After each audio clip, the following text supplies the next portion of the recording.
അണ്ണാ ഹസാരെയ്ക്ക് ബഹ്റിനിലും പിന്തുണ. അണ്ണാ ഹസാരെ അനുകൂലിച്ച് നിരവധി പേരാണ് ഇവിടെ തല മുണ്ടനം ചെയ്തത്. ഇന്ത്യയിൽ വർദ്ധിച്ചു വരുന്ന അഴിമതിക്കെതിരെ അണ്ണാ ഹസാരെയ്ക്ക് പിന്തുണ പ്രഖ്യാപിച്ചുകൊണ്ട് വ്യത്യസ്ത രീതിയിൽ പ്രതിഷേധ പ്രകടനം നടത്തുകയാണ് ഒരു കൂട്ടം ചെറുപ്പക്കാർ. हम उसका सपोर्ट करते हैं ना हजारे जी का, हम इसलिए अपना मुंडन करवा रहे हैं और उसका समर्थन कर रहे हैं.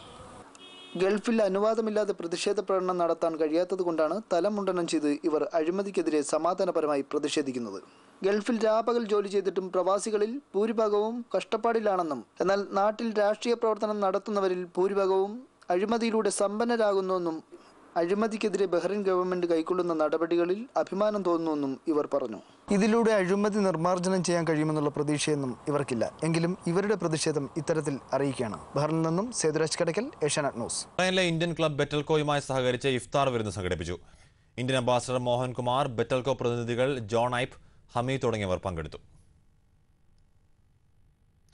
ബഹ്റൈനിലെ കേരള കാത്തലിക് അസോസിയേഷന്റെ ആഭിമുഖ്യത്തിൽ സ്വാതന്ത്ര്യദിനാഘോഷം സംഘടിപ്പിച്ചു. KC ഹാളിൽ നടന്ന ചടങ്ങിൽ സേവി മാത്തുണ്ണി, അരുൾദാസ് തുടങ്ങിയവർ സംസാരിച്ചു. വിവിധ കലാപരിപാടികളും അരങ്ങേറി. ബഹ്റൈനിലെ ഇന്ത്യൻ എംബസിയുടെ ഓപ്പൺ ഹൗസ് ഈ മാസം 26 നടക്കും.